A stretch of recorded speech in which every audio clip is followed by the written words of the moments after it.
Hawa a grandi dans un quartier modeste en périphérie d'une grande ville.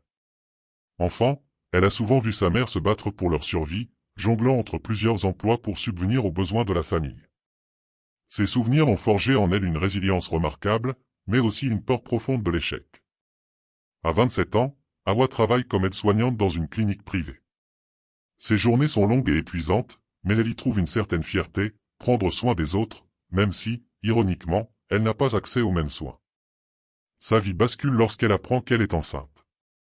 Au début, la joie remplit son cœur. Mais très vite, les inquiétudes la rattrapent, elle n'a pas d'assurance maladie, et son salaire ne couvre pas les frais d'une visite prénatale. Elle décide de chercher des solutions.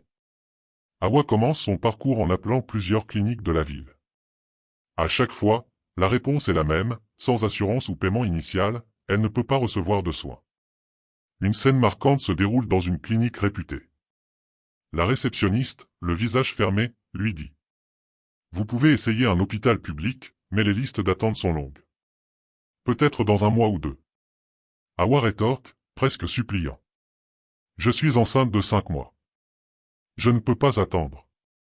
Je suis désolé, c'est notre politique. » Déçue mais déterminée, Hawa décide de se rendre dans un hôpital public. Là-bas, elle est confrontée à des heures d'attente dans des couloirs bondés. Quand elle finit par voir un médecin, celui-ci lui prescrit des analyses, mais lui explique que sans assurance, les frais sont à sa charge. « Et si je ne fais pas ces analyses, demande-t-elle. Nous ne pourrons pas assurer un suivi en toute sécurité pour vous ou votre bébé. » Ces paroles restent gravées dans son esprit. Pour la première fois, la peur s'installe réellement. Un jour, alors qu'elle désespère de trouver une solution, Hawa rencontre Marie, une sage-femme bénévole qui travaille dans un petit centre communautaire. Marie, une femme d'une 50aine d'années, est connue pour son dévouement envers les femmes en difficulté. Marie écoute attentivement l'histoire d'Hawa, la main posée sur la sienne, et lui dit: « Tu n'es pas seule. Nous allons trouver une solution. » Grâce à Marie, Hawa peut assister à des cours prénataux gratuits et bénéficier de quelques consultations. Mais ses ressources, bien que précieuses, sont limitées. Marie lui parle aussi des défis systémiques auxquels des femmes comme elle sont confrontées. C'est une bataille que beaucoup d'entre nous mènent, Hawa. Mais il ne faut pas baisser les bras. À 8 mois de grossesse, Hawa commence à ressentir des contractions intenses en pleine nuit. Elle est seule chez elle, car son compagnon travaille à des centaines de kilomètres et ne peut pas rentrer immédiatement. Paniquée, elle appelle les urgences, mais on lui demande d'abord une preuve d'assurance avant de lui envoyer une ambulance.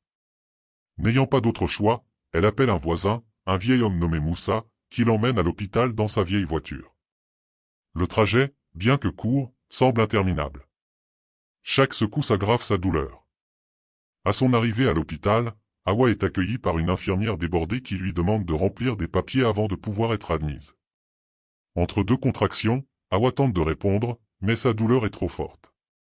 Finalement, une jeune interne, témoin de la scène, prend l'initiative de l'installer en salle d'accouchement malgré les protestations de la réception. Quelques mois plus tard, grâce à la mobilisation de Marie et d'un collectif d'activistes, une nouvelle loi est proposée dans l'État pour garantir des soins prénataux gratuits pour toutes les femmes, quelle que soit leur situation. Bien que cela ne change pas immédiatement la vie d'Hawa, elle ressent une immense fierté en voyant que son histoire a contribué à ce changement.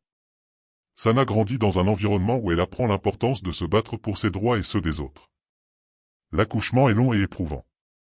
Hawa se sent isolée, sans soutien, mais elle puise dans ses dernières forces pour donner naissance à une petite fille en bonne santé, qu'elle nomme Sana, qui signifie « lumière » dans sa langue maternelle. Lorsqu'on place Sana sur sa poitrine, Hawa pleure, à la fois de soulagement et de tristesse. « Je te promets que tu n'auras jamais à vivre cela, Sana. Je te protégerai. » Après l'accouchement, Hawa se remet lentement.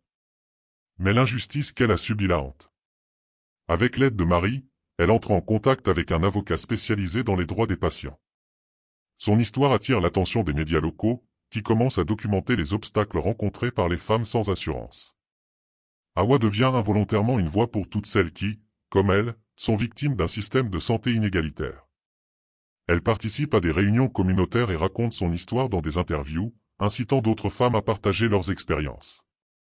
L'histoire d'Hawa n'est pas unique, mais elle incarne la résilience et le courage dont des millions de femmes font preuve chaque jour. Elle rappelle que chaque geste compte, chaque voix a un impact, et qu'aucune lutte n'est vaine.